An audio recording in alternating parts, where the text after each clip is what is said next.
Okay, so I put the prologue.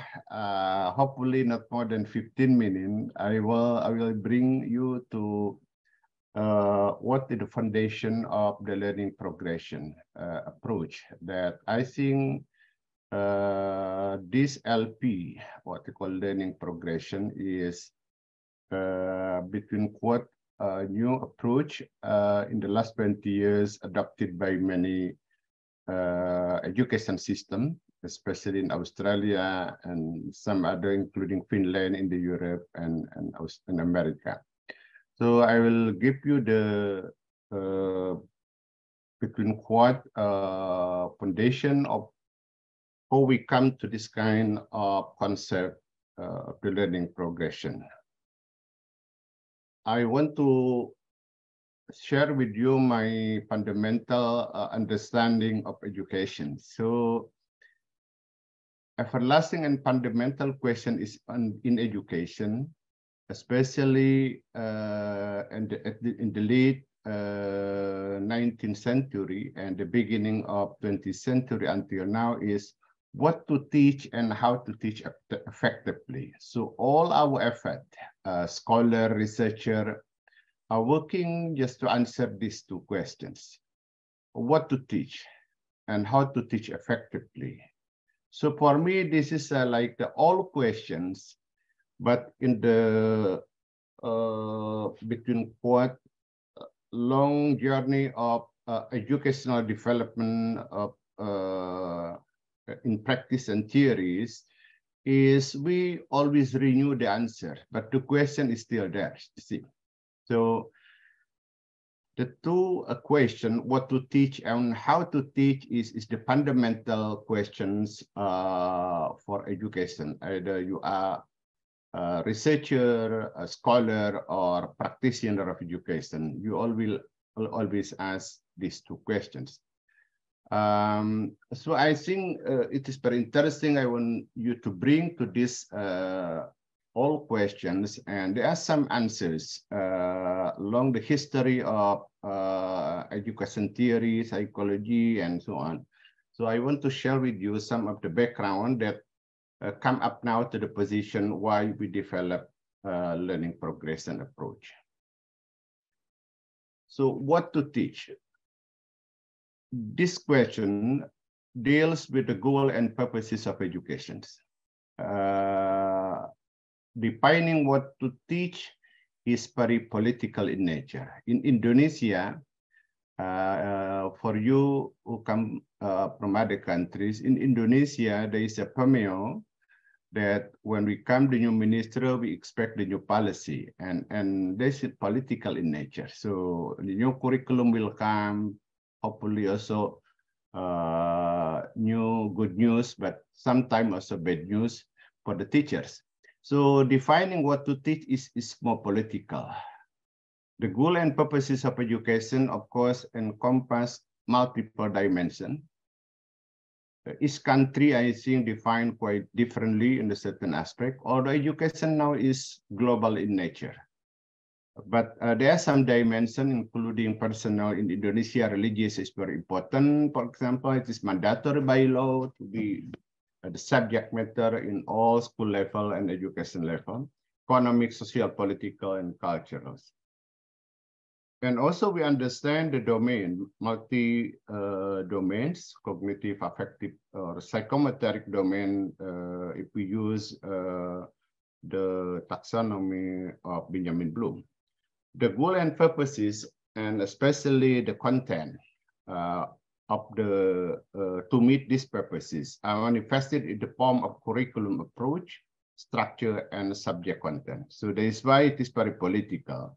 The approach and the structure and the content of the curriculum will reflect not only the global trend that we adopt, but sometimes there is also the government at the national or local level. So there is a more political to decide. Although the most part of the process, of course, is very technical. But again, the question of what to teach is not at the hands solely of the expert on curriculum, the subject matter, and so on. But there are some political decisions on this. The development of an education curriculum at whatever level, for me, is a dynamic process. It's always a dialogue between and among all stakeholders of education. The second question is how to teach. I think this is the topic which is relevant to our discussion today. We have to see that learning is easily understood as acquiring new knowledge, skill, and understanding, resulting in a relatively lasting change in behavior. We hope to, first we expect that the impact of education will be long lasting. And education is organized system of learning. So what you call education is just an umbrella for organized system of learning. So the question how to teach deal with how we organize the education content effectively after we have the curriculum, and systematically how the learner encounter meaningful experiences across a learning continuum, as implicitly or explicitly stated in the curriculum. The curriculum should be a learning continuum that will guide the path of the student how to move from one stage to the next. But then the follow-up question for teachers are what educational and learning experience that we can provide for the learners so that they will get a meaningful experiences. That's the questions. And how can you determine whether the learner encounter meaningful learning experience and make sure that the student acquire the stated learning outcome? I think this is the reason why we have not only curriculum, we have also the assessment system. So given these two questions, big questions, and if you see the first question deals beyond the technical person of the teacher, sometimes teacher is just a small part of this kind of discussion, but the second question deals mostly with the teachers, of course, the principal and all educational decision maker at the higher level. But all agree that if we look at the context and definition of education, later I'll show you some of the theories and approach to learning, but all agree that learning is progressive in nature. And learning occurs as a result of successive experiences. So almost all documents in education as a result of research or from scholar opinion, they agree that learning is progressive in nature. Because if there is no progression, there is no learning, there is no education. So I think the word progressive is very important here, and this will lead to why the psychological theories and educational experts working on this definition.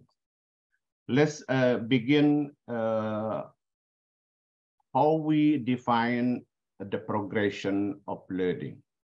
The first part, I will share you how the content organization for each subject or cross subject or defined. I'll bring some of the psychologists in the 20th century who give the foundation for how we are today. The first one, I think, is everybody know Ralph Tailor as the fathers of the curriculum theories. Ralph Tailor defined the criteria for effective organization of curriculum content. We call a psychological perspective.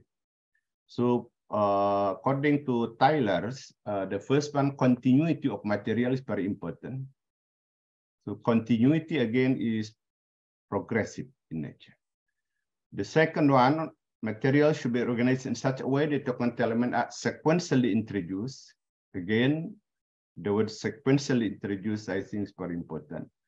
And the last one should be integrated to other concurrent experiences. That is why there is a theory of curriculum, what we call integrative curriculum development.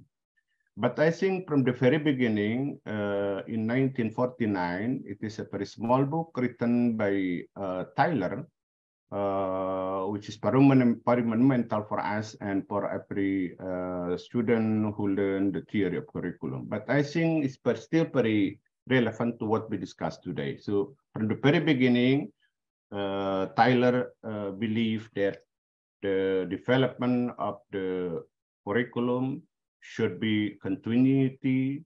They should be organized in sequentially manners, and of course, we have also to integrate with other content. If we look at some other renowned psychologists, is Brunner. Jeremy Brunner, quite different approach from what we call knowledge structure perspective. There are some keyword what Brunner at the time illustrate in very phenomenal book in the 1960s, I think. The first one, when we want to organize subject content for curriculum, make sure that the structure of concept and principle based on the inquiry in the field of studies. So in other words, if we want to teach mathematics, make sure you understand how the structure of mathematics from the perspective as a scholar of mathematics. And of course, from this one, then he said that you can narrow down the gap by looking at the context at the, say, primary or secondary education level. Then you see the classroom level with this organization of the material based on the theory and logical order of the subject. If you look at this one, Tailor see from the psychological perspective, and then Brunner from the what we call knowledge structure. But I want to also see the convergent perspective. Everybody knows, I think, David Ausubel. He put the integration that either psychological or subject matter approach should have at least 4 criteria: the meaning, the logical potential, process of organization, arrangement of component, and cognitive maturity. So this is like the conversion of the two quite different approach of content organization from Tailor and Brunner. The interesting point later on, how about this psychology of learning or theories? You understand the most popular between quote school of psychology in the context of learning theory is behavioristic and cognitive. But if you look at the approach to learning, of course there are some differences, but there are some similarities. I quote here the idea of how the behavioristic psychology look at the learning. Again, it's very important to see that to behavioristic psychologists, learning programming is not seen simply as a technological development, incorporating previously established learning principle, but rather as a particular form of the ordering of stimulus and response. The word ordering is important here. So in other words, again, is the order of any stimulus as response. The cognitive psychology see quite different, but again, if we check the statement from Brunner, he said that instruction consists of leading the learner through a sequence of the statement and restatement of a problem. And then later he said that the sequence in which a learner accounts the material within a domain of knowledge affect the difficulty he will have in achieving mastery. Again, although the philosophy is quite different, but the two schools of psychology look at hierarchy, sequential, and progression are the same, with quite different perspective, but at the end, they come up with the importance of sequence, hierarchy, or progression of learning. So, and then the last one, I want to see there are very close theory of learning that probably you understand the cumulative learning theory and structural learning theory. So, given this background, we see that the discussion about the progression, about the hierarchy, the sequence, or the cumulative learning, or whatever you call structural learning, began in the second half of the 20th century. It's not new. But now we renew with some of the approach, of course, based on the existing literatures on this that I share this afternoon. So based on this one, the question is, it's not about the theory, whatever theory you use. They agree that learning is progressive in nature, that the material are hierarchical in nature. So learning progression is mandatory.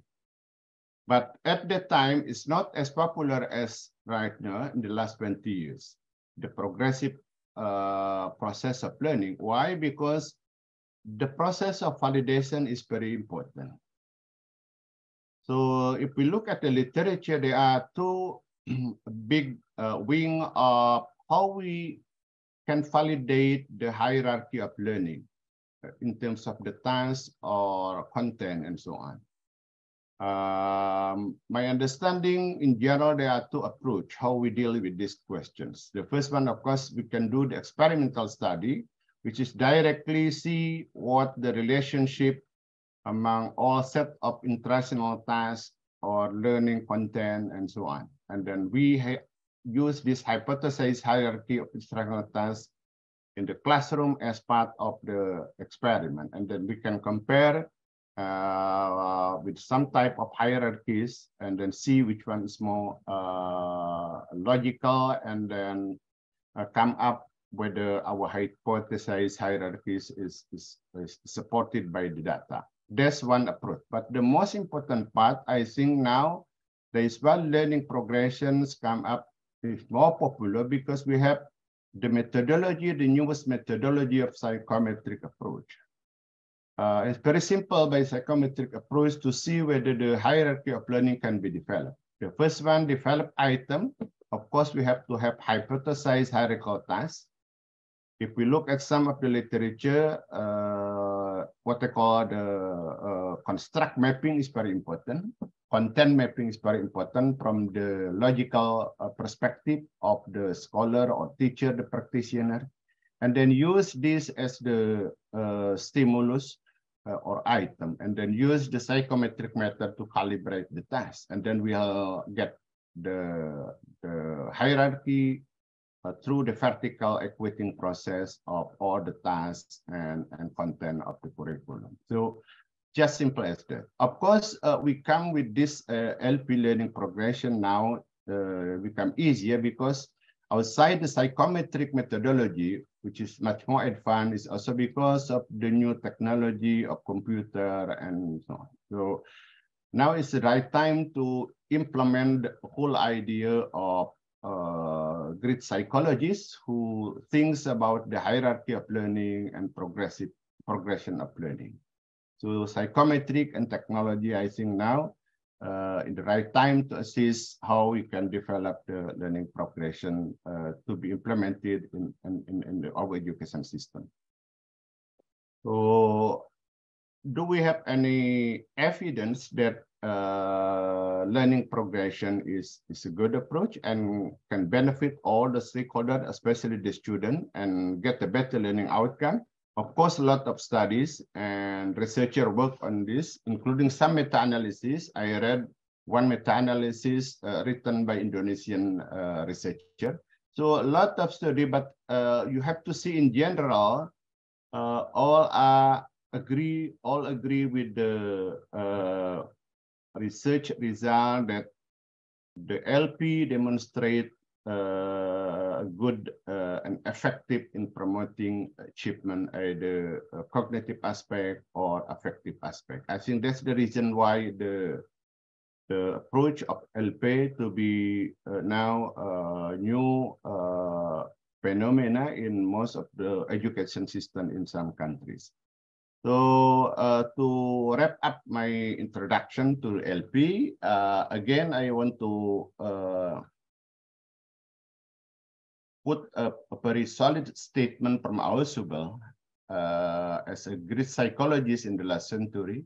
He said that if I had to reduce all of educational psychology to just one principle, I would say this: the most important single factor influencing learning is what the learner already knows. I think this is the key. Ascertain this and teach him accordingly. In other words, we have to have the map, the hierarchy of whatever the content or the subject content. And then now it's the right time. Psychometric methodology and technology of computer can support the development of this validation to make sure that the learning progression can be developed by psychometric methodology and also by the development of the computer. So learning progression, if you take some of the scholar and researcher, I think it's the same. The idea is, again, the word progression is the key. The progression is the path the student typically follow as they learn, or it is the map, or it is successively more sophisticated way of thinking by time. So that's the idea. So this is the new answers again to the old questions. More than 70 years ago, leading psychologists asked this question and developed the theories. Hopefully we can implement this LP more integratively, not only at the classroom level, but also from the curriculum designed by the ministry in the context of Indonesia, and then of course the implementation by the teacher, but at the same time we have also to have approach of how we can develop the assessment link to the learning progression. Of course, again, by technology now, a lot of things that last time we cannot do. LP-based learning now is easy. You can use individualized learning because you have the computer or group learning or personalized learning and so on. Or people talk about adaptive or customized learning, like Christensen. This is the book that I think written by Christensen, who 10 years ago predicted that the customized learning will be the choice for the future. So now I think it's the time to learn and see and implement how we can use these LPs at the curriculum design and teaching learning process and also the assessment. I think that's the introduction, Pak Urip. Back to you. Thank you.